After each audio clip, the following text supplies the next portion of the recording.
Alhamdulillah pamirsa tos dugi anu ka pasir bari ngarahuh oge nanyak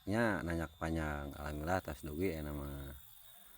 tos dugi ka titik lokasi tempat penanaman jabon. Tadi dieu tempatna urusan di pasir awas sadang tuh pamirsa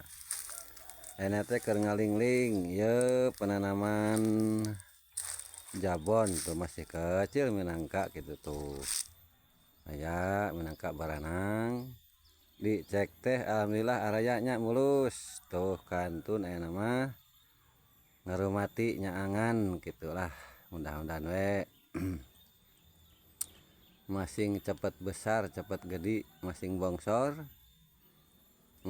bongsor tereh aragung tereh baradag tereh galedi tereh besar urusan jabon tak itu pamirsa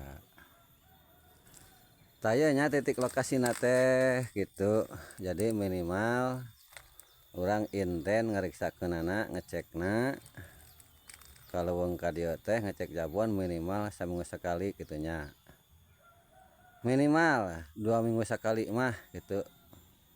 maksimal saminggu sekali lantaran urusan jukut mah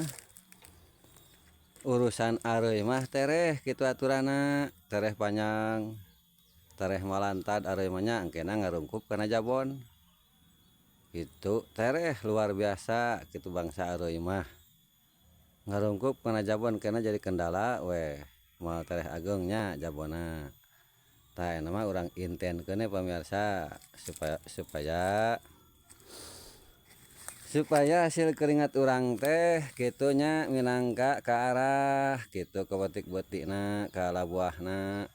sampai ka nya jadi pulus ka itu nama tak itu pamirsa nepi ka harapan cita-cita nepi ka panen lah intina mah gitu tanaman keras nya minimalna 5 tahun ka panen gitu asal mulus rahayu weh berkahna selamat pisan gitu pamirsa aturan tah kieu lah ngawangkong teh minangka sakieu atur nuhun.